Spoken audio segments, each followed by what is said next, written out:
When people talk about legendary JDM cars, names like the Supra, Skyline, and RX-7 always come up. But what about the ones no one talks about? Hidden in the shadows of their more famous siblings are a few Japanese cars that were ahead of their time, packed with innovation and now forgotten by most. In this video, I'm breaking down 5 of the most underrated JDM legends, cars you need to see to believe. Let's dive in. Kicking off the list is a car that feels more like a spaceship than a coupe, the Cosmo. Sold only in Japan, this was Mazda's luxury tech showcase in the 90s. Between 1990 and 1995, Mazda did something wild. They threw the rulebook out the window, gave their engineers a blank check, and basically said, make something cool, make something bold, make something that no one expects. What came out the other side was the JC platform Cosmo, a sleek 2+2 coupe with the swagger of a high-end Grand Tourer and the beating heart of a warrior. This wasn't just Mazda being quirky for the sake of it, though they're good at that too. No, the JC Cosmo was intended to be the brand's halo car, the ultimate expression of what Mazda could do when it aimed for the stars instead of sticking to the streets. Think of it as Mazda's answer to Lexus launching the LS400, or Infiniti dropping the Q45, or even Acura flexing with the Legend. But while those brands were playing in the luxury sedan sandbox, Mazda came through and said, okay,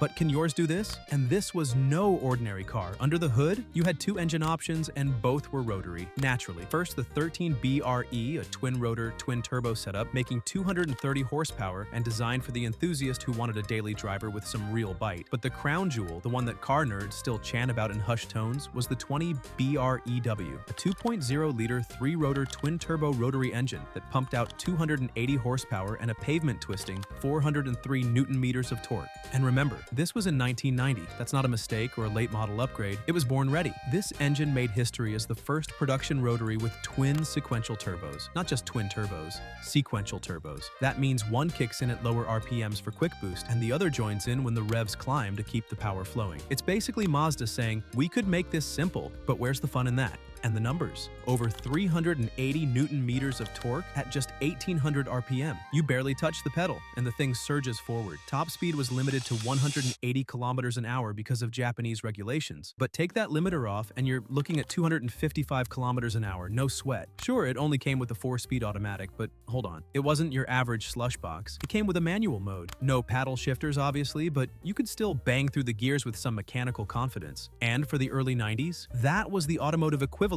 of discovering fire. Mazda knew it wasn't about just moving gears. It was about making you feel like you were piloting something special. Inside, it was pure science fiction. A full-on CRT touchscreen sat in the middle of the dash. Not just some novelty gimmick, it controlled the climate, the GPS, the CD player, radio, and even the built-in car phone. And this wasn't some half-baked system where you connect your phone via Bluetooth. No, the Cosmo had a phone, built in, with a number and everything. The whole dashboard looked like it had been ripped from a Tokyo air traffic control center and lovingly installed by a guy wearing a lab coat. And there was more. It was the first car in Japan to use a system called PalmNet, which allowed the car's ECU to communicate directly with service stations. You pull in for a checkup, and instead of awkwardly miming noises or saying, it kinda goes clunk when I brake, the car tells the mechanic what's wrong, directly. That's some next-level convenience. Now here's a weird one, in the best way. The Subaru SVX was Subaru's attempt at a grand touring coupe, known simply as the SVX outside of Japan. A car so weird, so ambitious, and so unmistakably 90s that it deserves way more attention than it ever got. It was an anomaly.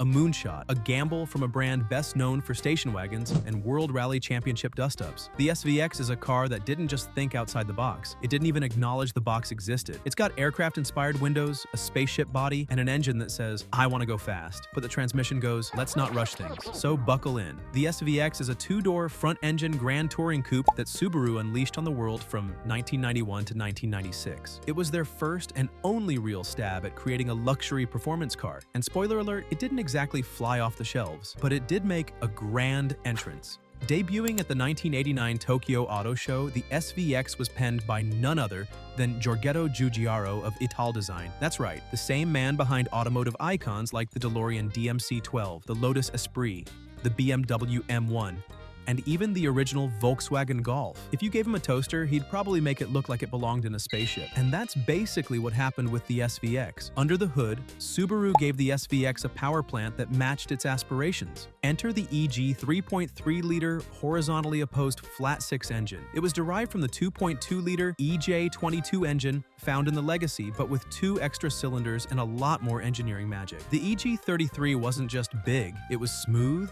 quiet, and surprisingly potent. Producing 231 horsepower and 228 foot-pounds of torque, the SVX had respectable performance numbers for the early 90s. It could sprint from 0 to 60 miles per hour in 7.3 seconds and do the quarter mile in 15.4 seconds at 92 miles per hour. No, it wasn't out-dragging Dodge Vipers, but that wasn't the point. This was about smooth, effortless cruising, long road trips, open highways, that feeling of covering ground quickly, wrapped in comfort and style. But here's where things get murky.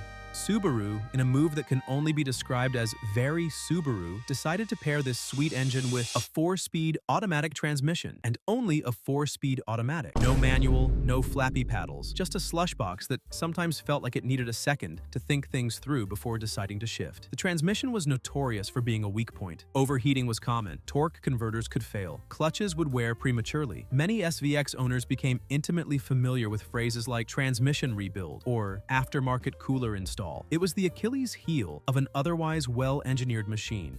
Drivetrain options? Well, that depended on where you lived. Most SVX models came with Subaru's all-wheel drive system, which was a huge selling point. In the US, the system was called ACT4 or Active Torque Split, which primarily drove the front wheels and would send power to the rears when it detected slip. Not bad. But if you were lucky enough to be in Japan, Europe, or Brazil, you got the VTD or Variable Torque Distribution System.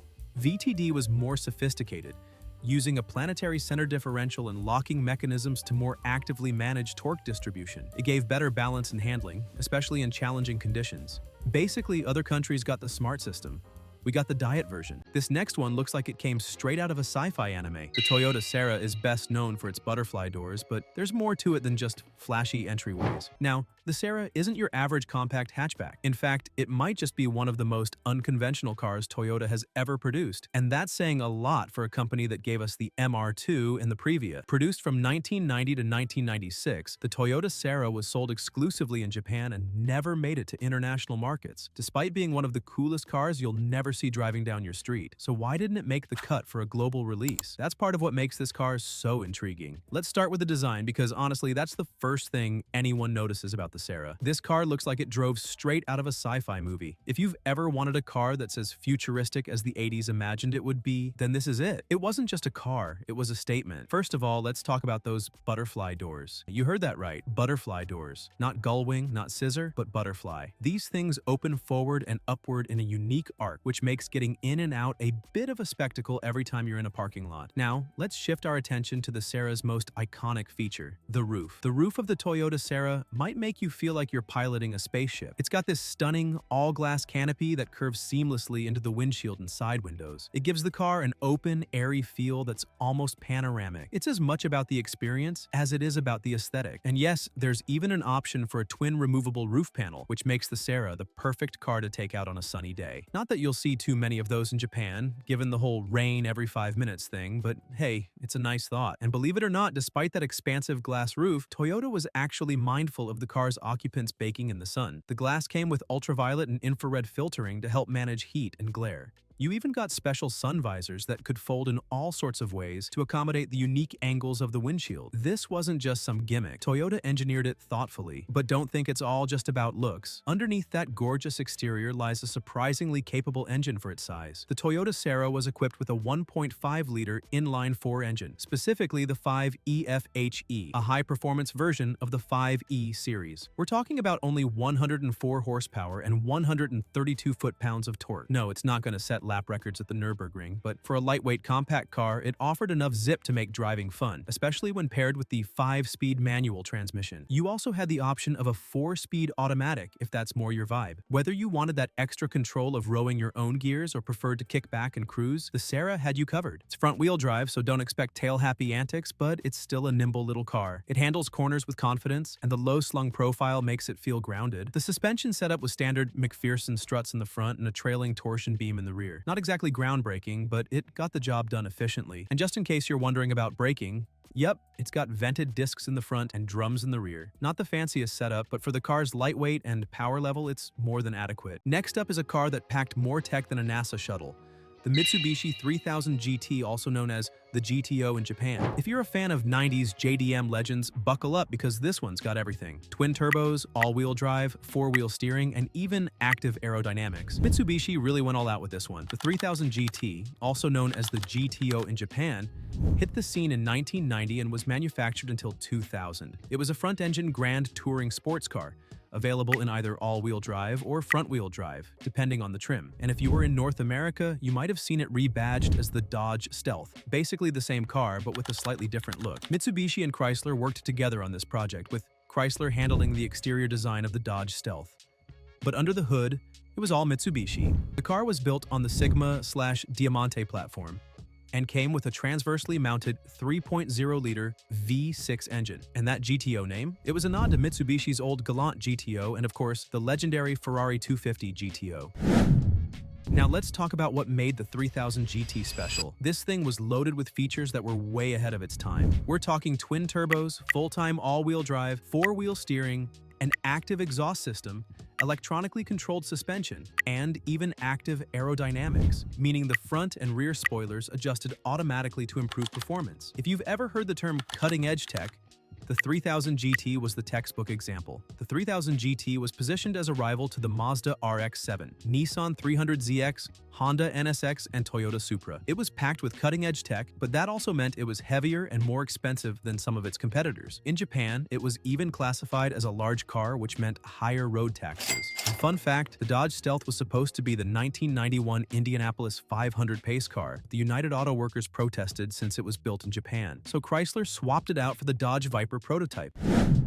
The first generation, known as Series 1, produced from 1990 to 1993. The top-of-the-line VR4 trim came with all-wheel drive, four-wheel steering, and Mitsubishi's active aero control system, which automatically adjusted the front and rear spoilers. This allowed the car to stay stable at high speeds and maximize downforce when necessary, especially in high-speed corners. The car had a drag coefficient of 0.33, meaning it was pretty aerodynamic for its time. Dodge's version, the Stealth, had some visual differences, like a unique front bumper with a crosshair design, a different B-pillar and quarter window, and a crescent-shaped rear spoiler. It also didn't get the active aerodynamics, which meant it didn't have the same level of high-speed stability and efficiency as the 3000 GT VR4. In 1993, Mitsubishi upgraded the engine crankshaft to a forged 4-bolt main, but early 1993 models still had the weaker cast crankshaft, which could be a concern for performance enthusiasts pushing the car to its limits. And at number 1, it's a sedan that punches way above its weight, the Subaru Legacy B4, especially the Blitzen or RSK models. Really quick, after months of working behind the scenes,